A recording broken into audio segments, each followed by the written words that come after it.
Imagine this: you're an average person, going about your day, running errands, texting friends. Nothing out of the ordinary. You're not a villain. You've never hurt anyone. And if someone asked you whether you'd ever do something truly evil, you'd probably laugh and say, of course not. But what if I told you that, under the right conditions, you absolutely could?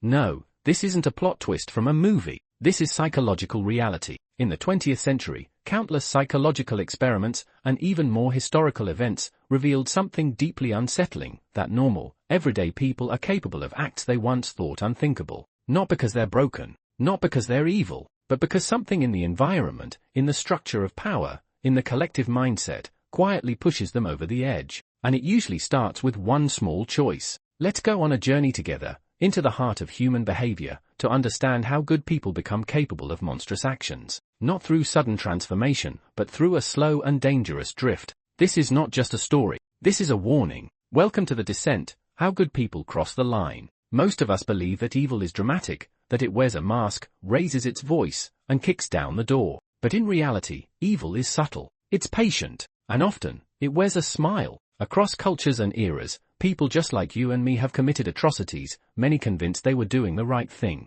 How? The answer lies in a 5-stage process I call the descent curve.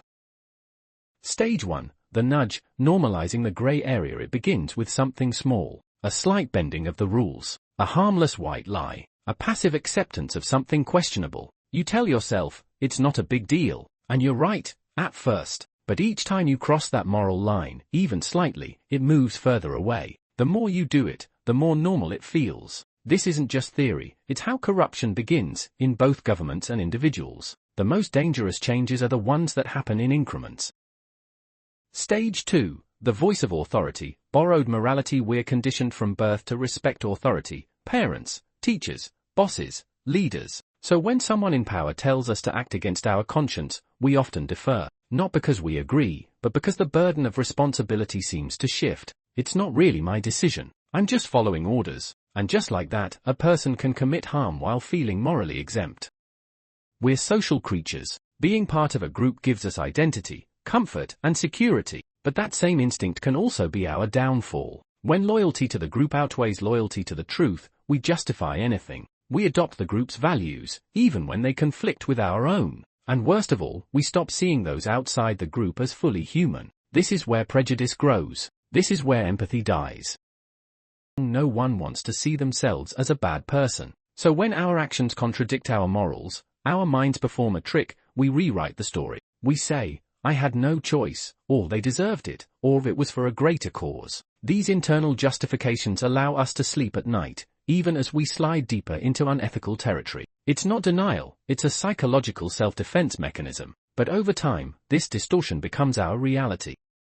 The point of no reflection, loss of the moral mirror. By now, the person no longer recognizes their own transformation. They no longer question their actions. They've built an internal system that supports their behavior. The doubt is gone. The empathy, numbed. The descent is complete. This is how revolutions turn to purges. How citizens become oppressors. How neighbors turn on neighbors. And the terrifying truth? Most of them didn't see it coming. So, what can we do to stop this? The answer isn't easy, but it starts with awareness. Understanding the curve is the first step to resisting it. Pause at the nudge. Notice the small compromises before they snowball. Question authority, not with disrespect, but with courage. Guard your empathy, especially toward those different from you. Challenge your own justifications. Ask, am I telling myself a story because the truth is too painful?